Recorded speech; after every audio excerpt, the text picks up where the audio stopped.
Hi, I'm Stephen Hand from Archery Supplies, and today I want to go through my advertising bills, or what my advertising bills used to be. So, back in the olden days, when I was much younger, and I had a business in Canberra, I used to run TV ads and ads in the magazines. So I want to talk about that, and we're going to go through some of these costs and go through some of these bills. So I'm going through fixing up all my paperwork, or ditching my old paperwork after it's so many years old.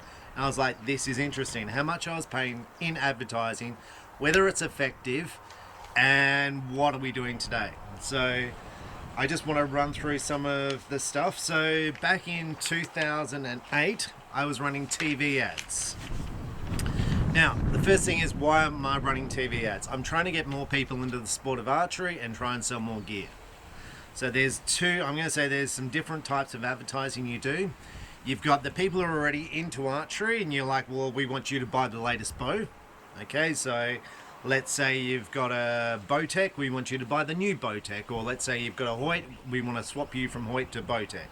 That's the name of the game. And you get staff shooters which try and influence people into buying a new brand, or you sponsor a shooter and give them a bow, and because they're a really good shooter, then more people want to buy that bow, right? That's not what TV advertising is. TV advertising is trying to get more people into the sport. So the ad I ran back in 2008 was a Bowtech ad, and it was a motorbike and an arrow being shot down range. So the motorbike takes off, the person shoots the arrow, and the arrow beats the motorbike, right? So I'm going to talk a bit about the ad. So the ad was produced by Bowtech, and we adapted it for Australia. So basically it's a Bowtech ad, and we just put available at Archery Supplies in Canberra, and that was basically the ad. So this one ad here, this is one 30-second ad. So 30 seconds on TV, $100. Now that's pretty reasonable. Now, so you've got to sell one bow for that one ad. So every time someone sees the ad, you have to sell a bow, otherwise you're going backwards. And I'm going to say the times in which I advertise varies on costs a lot. So if you advertise in like prime time, like let's say news channel 6 o'clock, it might be $1,000 to run a 30-second ad. I ran in time slots like sports shows at night time, like at 10, 11 o'clock. I would run, they had this package where like it ran all during the night time, and they were like rather cheap. I ran during the Grand Prix. So part of that was, if you're going to run in daytime television, like, the 10 o'clock, 11 o'clock, where you got Oprah Winfrey on, that's not my target. I'm not going to convert many housewives, no disrespect to housewives, into archery. Most people who are going to get into archery are going to be tradies, and that's not saying the little tradies are going to get in. They're going to be guys who go, yeah, look, this looks cool. That's what it's going to be. And as much as people go, oh, that's sexist enough, that's the industry. Like, if I ran it in that time slot, I don't get the returns. Okay. Now I did radio advertising as well, and radio advertising I got no return for, so I didn't see anything. So this one's just this one here's a media placement, $330. So it was on channel 10, channel 9. I'm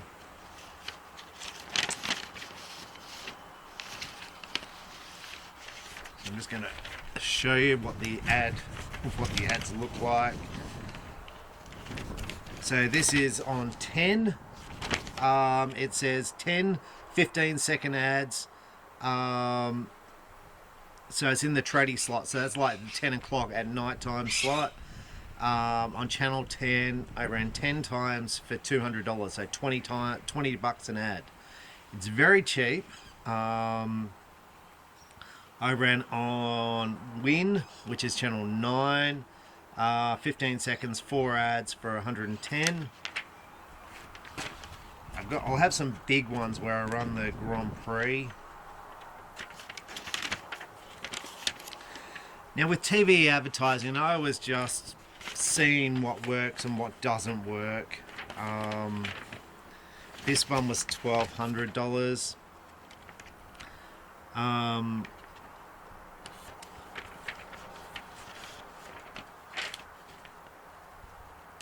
you basically buy the time slots. If you just buy one, you're not going to get a very good rate. If you buy a few, the rate really drops. So this one was $1,200. It was 6 15-second ads, 13 15-second ads, and 13 15-second ads. And they're around the $40 an ad type of thing. Now, hopefully I'll get some other things here.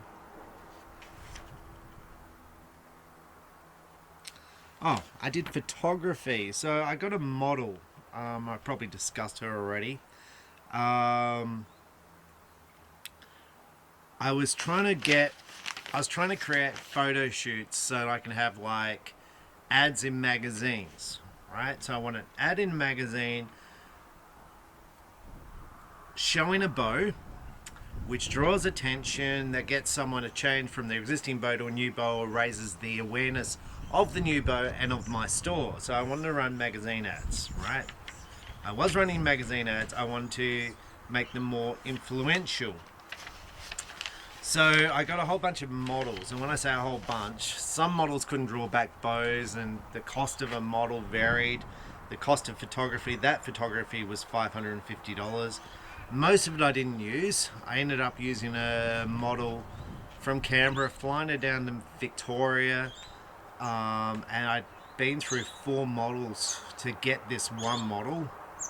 The photos just weren't good, and the photographers cost a lot.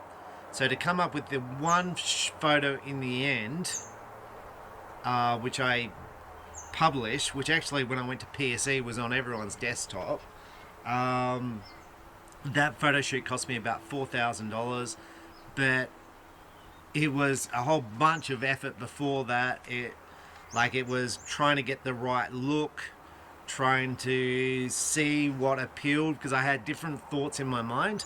The thoughts I had in my mind was, do I go for fit athletic? Again, trying to target the male audience. So I was like, what's going to attract the male audience? What's going to attract the male audience is going to be a fit, healthy looking female shooting a bow. That's going to attract males to the sport. So I didn't know whether to go for the country look, like the Daisy Duke look, the young, fit, athletic look. This is something that young girls do. I'm going to say it's often easier to get a model to do this than get an archer to do this, because lots of archers don't want to be in the camera light. They don't want to be a face of an ad campaign. So anyway, this one lady I got, she was actually a dentist assistant, and in her background, she is her fitness. She did pole dancing, so big, strong back muscles, and she could pull back a 50-pound bow. So that was quite amazing for me, because she just looked little. This ad campaign was $3,000. So I'm going to guess, I don't know if they're for a month or what.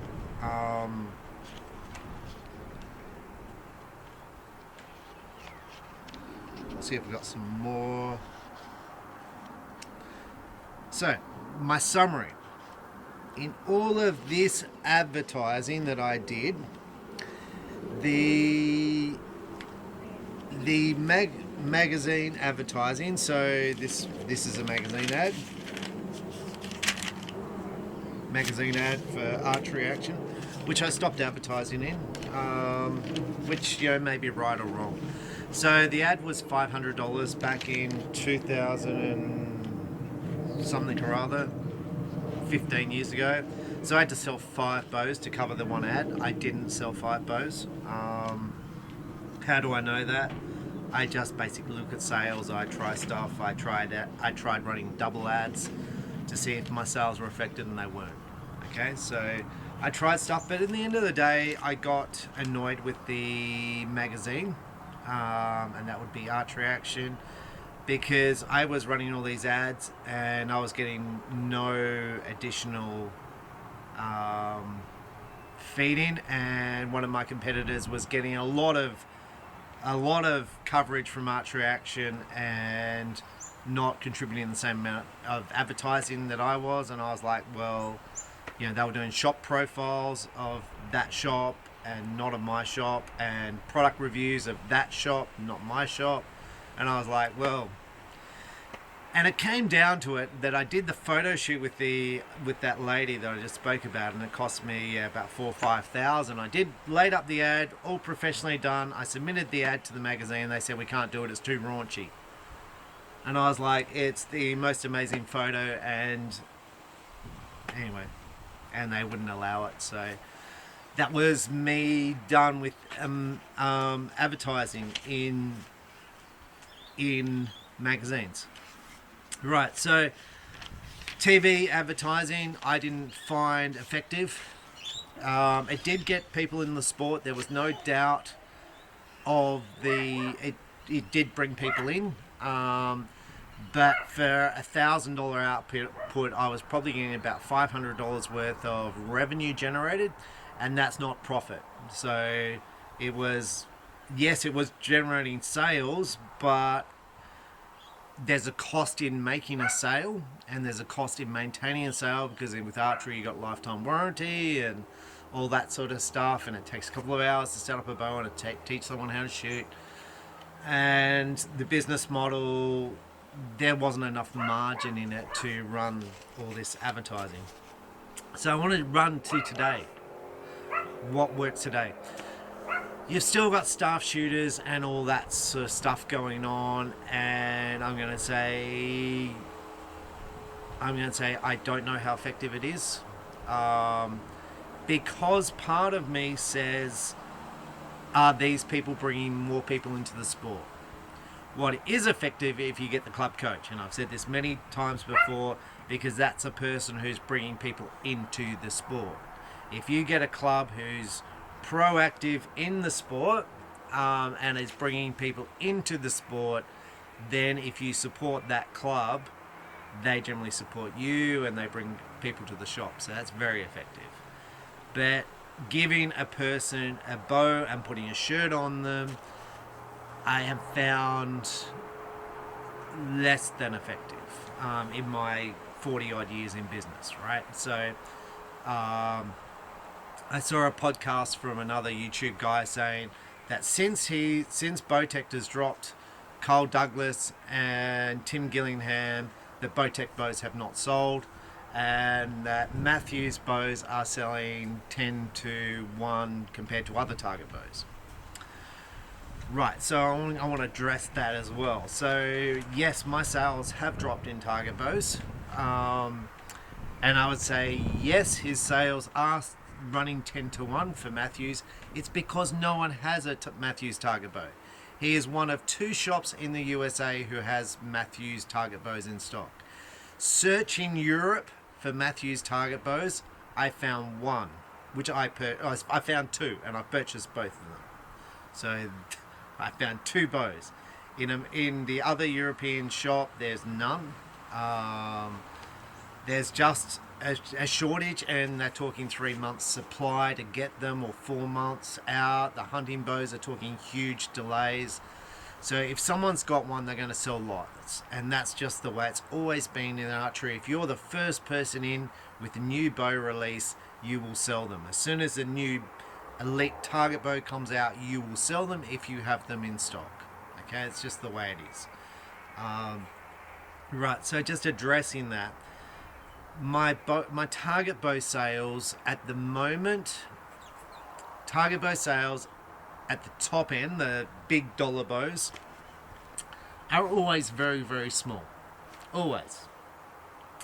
Most people who come into the sport are beginners, so the cheaper bows, and then they go up to the medium price bows for hunters and stuff. That's my experience. So you do sell top end bows, but they're generally to archers who are more experienced, who are, money's no object. So target bows are very, very rare sales. I'm going to say my top selling target bows in the shop will be, I'm going to say probably in order, Bowtech is probably number one. Elite is probably number two, followed by PSE, and then I've got Matthews and Hoyt behind that. Now it could be that I'm not known as a Hoyt or Matthews shop. I don't buy direct for those. I buy through dealers and bring those in myself. So with Bowtech, Elite and PSE I'm selling to other shops, right? So for those three brands, they're going to be my bigger selling bows. And I'm going to say I also sell toe point compound target bows, and they probably sell in all similar numbers. So has the dropping of Tim Gillingham and Kyle Douglas affected Bowtech sales and my store? Now I just watched Vegas, and there wasn't a lot of Bowtech bows there, but those shooters are largely going to be pro shooters who are paid by largely, I'm going to say all of the shooters at the Vegas that you saw on TV, the people who shot the perfect 900s are going to be paid shooters. And what I saw was a mix of the brands. So there was less Bowtech. I didn't really see any Bowtech besides Paige Pierce. And there was, Elites. There was probably less Hoyts than I would have expected. There was fair few PSEs, which is kind of interesting to me because I used to sell a whole bunch of PSEs, I'm going to say, to the average target archer because the price point was cheaper, and now PSEs the same price point as the other bow companies. I sell less PSEs because they're all the price the same. So back when PSE was half the price of every other target bow, I would sell a lot of PSE target bows because it was just half the price. These days PSE is the same price point, so people look at the bows and they go, which one do I want to buy? So anyway, so I'm going to get back to advertising because that was the purpose of this, and marketing. So the days of TV advertising, I think things have changed. I think social media is relatively big and what sells. If you do a good review, if people see good comments on a bow, they do a bit of research, they will buy on that, they will buy on price, they'll buy on what their mates are shooting. So if their mate has a PSE, or if their mate has a Bowtech, then you'll probably find they will buy a Bowtech. They will do reviews. If they see people shooting a particular product, then they'll follow that product. I think the most influential person at the moment in archery is Chris B. I think his following on YouTube is massive. So I think for Matthews, I think that was a really good steal from Hoyt, and I think that Hoyt should probably re-evaluate their the way they advertise and market, because I think that was a very good pickup for Matthews as far as the social media influencing. I'm going to say I see less impact today from John Dudley. I don't know if it's still there, but originally when he switched to PSE, there was a massive movement for John Dudley. I see less of it today. Levi Morgan, I don't see a lot of. I don't know if that's because I'm in Australia, and I do see some of the other podcasters are often mentioned, and people comment on other reviews. So all in all, I'm going to say companies and shops need to look at their advertising budget. I remember going to PSE Archery and saying you need to get more people into the sport, and instead of sponsoring archers, you need to be advertising the sport to get more people into the sport. And in fact, I remember saying to Pete Shepley, why don't you advertise at the Phoenix Suns game in Arizona, because advertising there is really, really cheap to get more coverage and get more national coverage of archery into the sport. which obviously Pete didn't do, which is okay. That was just my suggestion, because it's about getting more people into the sport. And I think we often focus on all the staff shooters and the prize money, but we're not getting more people in the sport. Saying that, Vegas, 4,600 archers, the biggest ever, but you still need more archers in the sport. You need more people shooting. I'm Stephen Hand from Archery Supplies. Thanks for watching.